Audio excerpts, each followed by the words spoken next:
তাহলে দেখে নাও প্রথমে কি রয়েছে, দেয়ার ইজ অথবা দেয়ার আর।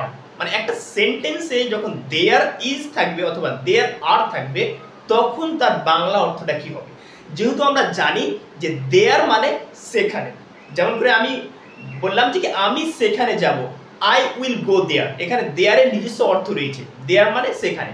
বাট দেয়ারকে ইন্ট্রোডাক্টরি ওয়ার্ড হিসেবেও ব্যবহার করা যায়, যেখানে দেয়ারের নিজস্ব কোনো অর্থ থাকে না, শুধু একটা সেন্টেন্সকে শুরু করতে সাহায্য করে। ওকে, সো আজকের এই ভিডিওতে আমরা শিখব যে there is, there are, there was, there were, there can be, there must be, okay, there have been, there has been, এগুলো অর্থ কি হয়, মানে এদের বাংলা অর্থগুলি কি হয় সে সম্পর্কে জানবো।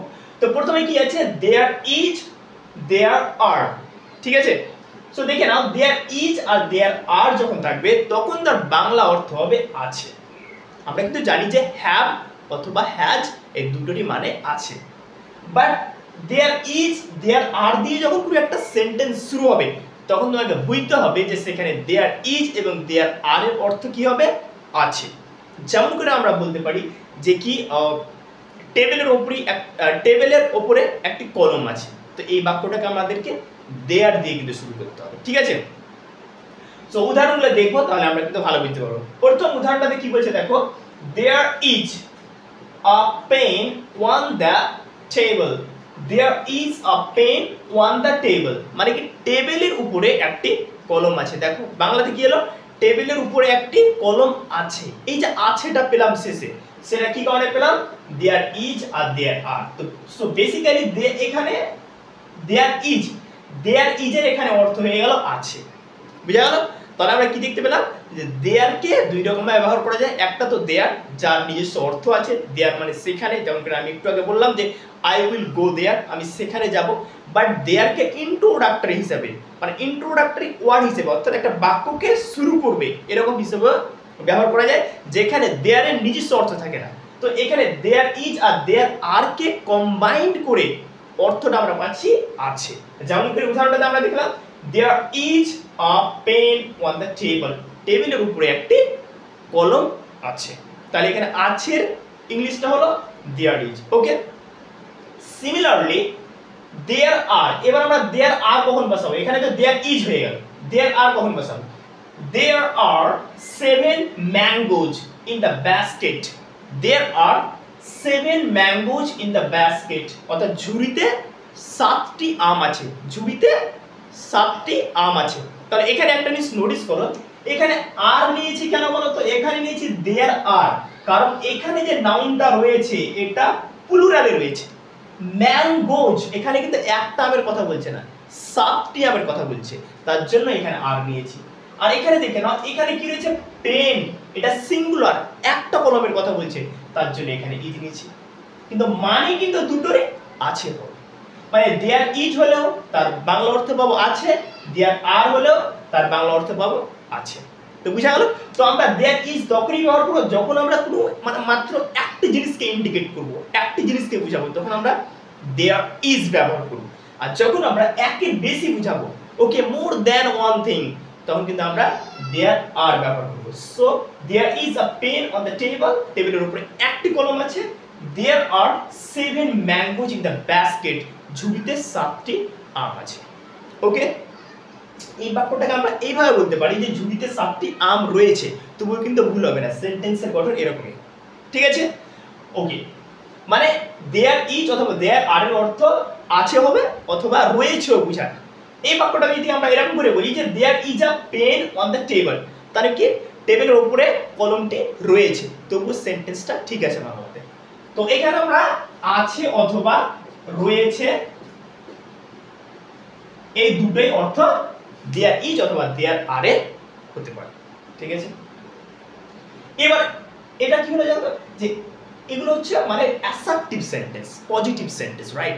তো আমরা দেয়ার ইজ অথবা দেয়ার আর দিয়ে কিন্তু সেন্টেন্সকে নেগেটিভ ব্যবহার করতে পারি। যেমন there is no library in the school, there is no library in the school, স্কুলে কোনো লাইব্রেরি নেই, স্কুলে লাইব্রেরি নেই।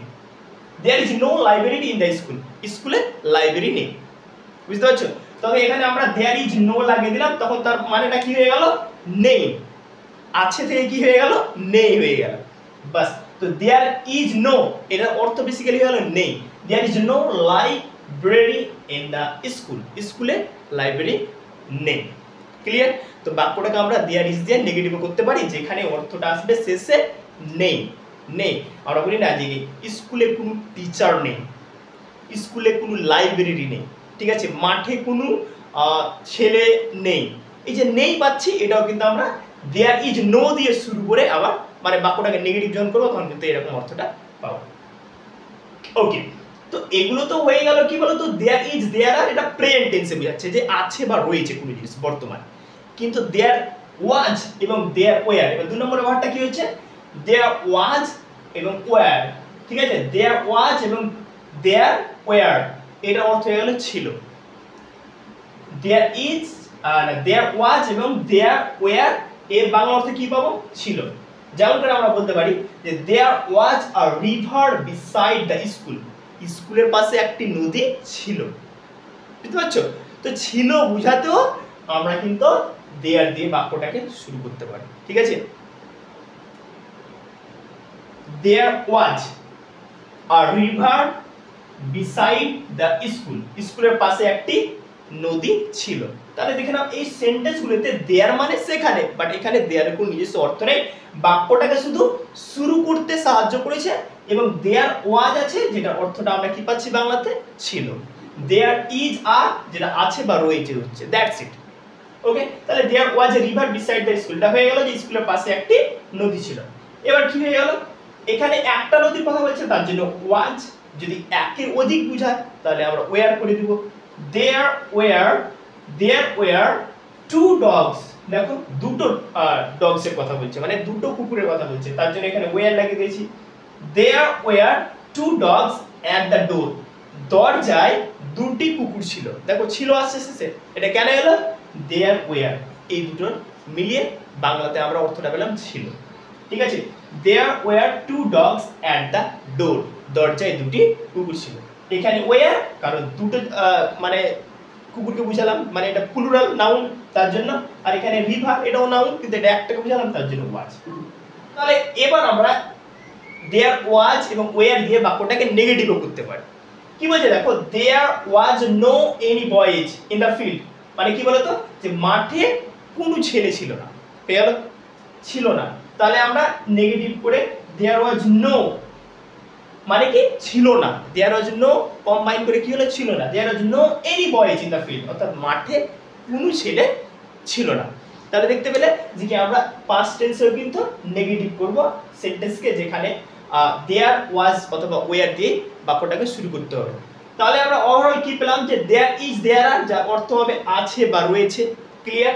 এবার চলে এলো দেয়ার ওয়াজ এবং ওয়্যার, যেটা অর্থ হবে ছিল, ঠিক আছে। So clear? যেখানে কি বলতো, বাক্যকে পজিটিভও করা যায় আবার নেগেটিভও করা যায়, এখানেও পজিটিভ করা আছে আবার নেগেটিভও করা আছে, ঠিক আছে। ওকে, সো এবার আমরা দেখে নিব দেয়ার ক্যান বি, আবার দেয়ার দিয়ে শুরু হয়েছে এটা।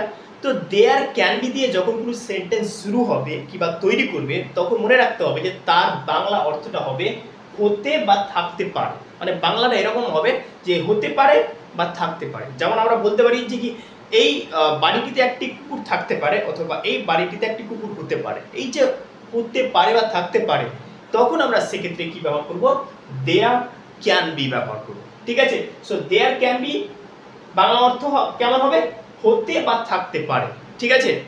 যেমন করে উদাহরণটা দেখে নাও, there can be many lions in the forest. দেখো আমরা এখানে কি দিয়েছি, there can be many lions in the forest, অথবা কি বলছে এটা, মানে যে জঙ্গলে অথবা মানে বনে অনেকগুলি সিংহ থাকতে পারে, অথবা বনে অনেকগুলি সিংহ হতে পারে। বুঝতে পারলে, এই যে বনে অনেকগুলি সিংহ হতে পারে বা থাকতে পারে, এই ক্ষেত্রে আমরা কি ব্যবহার করলাম, দেয়ার ক্যান বি। সো বুঝতে পারছো, তো দেয়ার ক্যান বি বাংলা অর্থ হতে বা থাকতে পারে। তো সেন্টেন্স যখন গঠন করবে এরকম ভাবে যে কি গ্রামটিতে একটি হসপিটাল থাকতে পারে, তাহলে বাক্যটা দেয়ার ক্যান বি দিয়ে শুরু করবে। যেমন there can be a hospital in the village, মানে গ্রামটিতে একটি হসপিটাল থাকতে পারে। বুঝতে পারছে? তাহলে থাকতে পারে বা হতে পারে দেয়ার ক্যান বি ইউজ করব। তাহলে একটা উদাহরণ হলো যে there can be many lions in the forest, বনে অনেকগুলি সিংহ থাকতে পারে বা হতে পারে। There can be a dog in the house, বাড়িটিতে একটি কুকুর থাকতে পারে, বাড়িটিতে একটি কুকুর থাকতে পারে। ঠিক আছে, এরকম ধরনের বাক্য কিন্তু আমরা বলে থাকি যে কি বাড়িটিতে একটি কুকুর থাকতে পারে অথবা হতে পারে। তাহলে there can be a dog in the house, বুঝতে পারলে? তাহলে দেয়ার ক্যান বি অর্থ কি ওটা আশা করি বুঝতে পারবে। এবার চলে আসবো আমরা দেয়ার হ্যাভ বিন অথবা দেয়ার হ্যাজ বিন, মানে দেয়ার হ্যাভ বিন অথবা দেয়ার হ্যাজ বিন। ঠিক আছে, তো দেয়ার হ্যাভ বিন অথবা দেয়ার হ্যাজ বিন কথার বাংলা অর্থ কি হবে? হয়েছে। ঠিক আছে, এরকম হবে যে হয়েছে। যেমন ধরে নাও যে কি মলের পাশে একটি স্কুল হয়েছে, আমরা তো এরকম ধরনের বাক্য বলে থাকি যে মলের পাশে একটি স্কুল হয়েছে।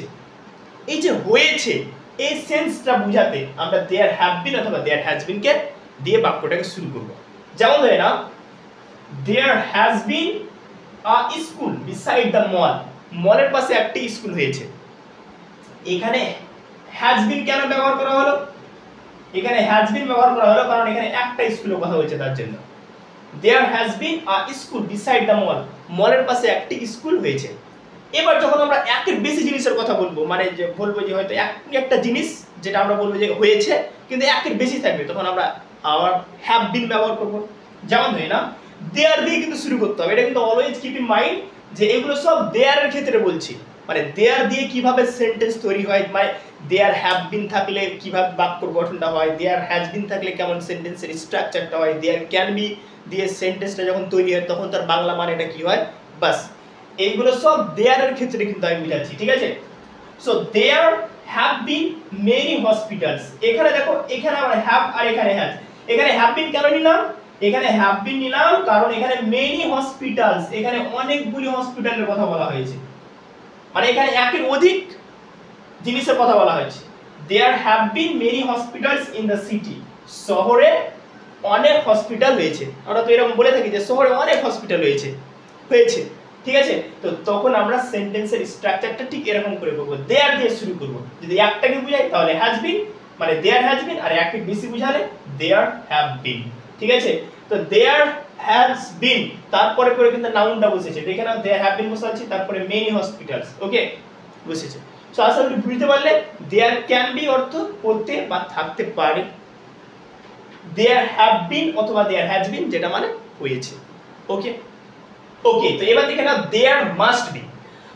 আমরা এরকম ধরনের অনেকটাই বাক্য বলে থাকি যে নদীটিতে অবশ্যই একটি বড় মাছ আছে, নদীটিতে অবশ্যই একটি বড় মাছ আছে। তো অবশ্যই আছে এরকম বুঝালাম।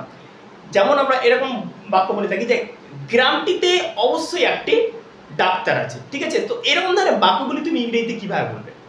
এছাড়াও আমরা এরকম ধরনের বাক্য বলে থাকি যে কি শহরটিতে মনে হয় একটি থিয়েটার আছে, মনে হয় যে আমরা কি বলছি আছে। তো এরকম ধরনের বাক্য বলার জন্য আমাদেরকে দেয়ার দিয়ে সেন্টেন্স তৈরি করতে হবে। তো প্রথম স্ট্রাকচারটা দেখে নাও, there must be. Okay, so there must be কথার অর্থ হচ্ছে অবশ্যই আছে। যেমন করে আমি বললাম যে নদীটিতে অবশ্যই একটি বড় মাছ আছে। ওকে, সো অবশ্যই আছে বুঝাতে আমরা ইংরেজিতে ব্যবহার করব there must be. There must be মানে অবশ্যই আছে। যেমন ধরে নাও there must be a big fish in the river, অর্থাৎ নদীটিতে অবশ্যই একটি বড় মাছ আছে। তাহলে বুঝতে পারলে যে অবশ্যই আছে বুঝাতে আমরা কি ব্যবহার করব ইংরেজিতে? দেয়ার মাস্ট বি। ওকে, আরেকটা উদাহরণ দেখে নাও, there must be a doctor in the village, গ্রামটিতে অবশ্যই একটি ডাক্তার আছে। এরকম ধরনের কিন্তু আমরা বাক্য আমাদের ডে টু ডে লাইফে একদম বলে থাকি। এই সেন্টেন্সগুলো খুবই গুরুত্বপূর্ণ এবং ইউজফুল। ওকে, সো দেখতে পেলে there must be a big fish in the river, নদীটিতে অবশ্যই একটি বড় মাছ আছে। There must be a doctor in the village, গ্রামটিতে অবশ্যই একটি ডাক্তার আছে। তো এরকম ধরনের বাক্য তৈরি করার জন্য আমাদেরকে করতে হবে কি বলতো? There must be. ঠিক আছে, দেয়ার বসাবে তারপরে মাস্ট বি বসাবে। ঠিক আছে, তারপরে চলে এসো there seems to be. There seems to be কখন মানে ব্যবহার করবে, কোন সেন্সে ব্যবহার করবে? দেয়ার সিমস টু বি তখনই ব্যবহার করবে যখন তুমি বোঝাতে চাইবে যে মনে হয় আছে। মানে বাংলাতে সেন্সটা এরকম হবে যে মনে হয় আছে, যে তুমি একটা জিনিসের ব্যাপারে তুমি শিওর নাও। ধরে না তুমি কিন্তু একটা আননোন লোকেশনে গিয়েছো, এবার এরকম হয়তো বাক্য আমরা বলতে পারি যে কি এই জায়গাটাতে মনে হয় একটি শপিং মল আছে, ঠিক আছে। তো এই যে মনে হয় আছে, এই ক্ষেত্রে আমরা ইংলিশে ব্যবহার করবো দেয়ার সিমস টু বি, মনে হয় আছে, ঠিক আছে। যেমন করে দেখে নাও, there seems to be a theatre in the town, শহরটিতে মনে হয় একটি থিয়েটার আছে, মনে হয় আছে। তো সেক্ষেত্রে আমরা কি ব্যবহার করবো, দেয়ার সিমস টু বি, মনে হয় আছে। তাহলে দেয়ার সিমস টু বি, মনে আছে, there seems to be a theatre in the town, শহরটিতে মনে হয় একটি থিয়েটার আছে। দেখো বুঝতে পারলে? তাহলে মনে হয় আছে বোঝাতে আমরা ইংলিশে ব্যবহার করবো there seems to be. There seems to be a shopping mall in the area, in the area, ঠিক আছে। মানে কি বলতো, এরিয়াটিতে অথবা এলাকাটিতে কি বলতো, যে মনে হয় একটি শপিং মল আছে, এলাকাটিতে মনে হয় একটি শপিং মল আছে, মনে হয় আছে। তার জন্য আমরা কি ব্যবহার করলাম, দেয়ার সিমস টু বি। ওকে, তাহলে বুঝতে পারলে অবশ্যই আছে এরকম সেন্স বোঝাতে আমরা ব্যবহার করব there must be, there must be a big fish in the river, নদীটিতে অবশ্যই একটি বড় মাছ আছে। There must be a doctor in the village, গ্রামটিতে অবশ্যই একটি ডাক্তার আছে। ওকে, এবার মনে হয় আছে যখন বলবে there must be, there seems to be, মানে মনে হয় আছে, দেয়ার সিমস টু বি, মনে হয় আছে। There seems to be a theatre in the town, শহরটিতে মনে হয় একটি থিয়েটার আছে। There seems to be a shopping mall in the area, এলাকাটিতে মনে হয় একটি শপিং মল আছে। That's it. So thanks for watching this video. ভিডিওটি ভালো লাগলে অবশ্যই লাইক করবেন এবং বাংলা থেকে ইংলিশ শেখার জন্য আমার চ্যানেলটিকে সাবস্ক্রাইব করুন। Thank you.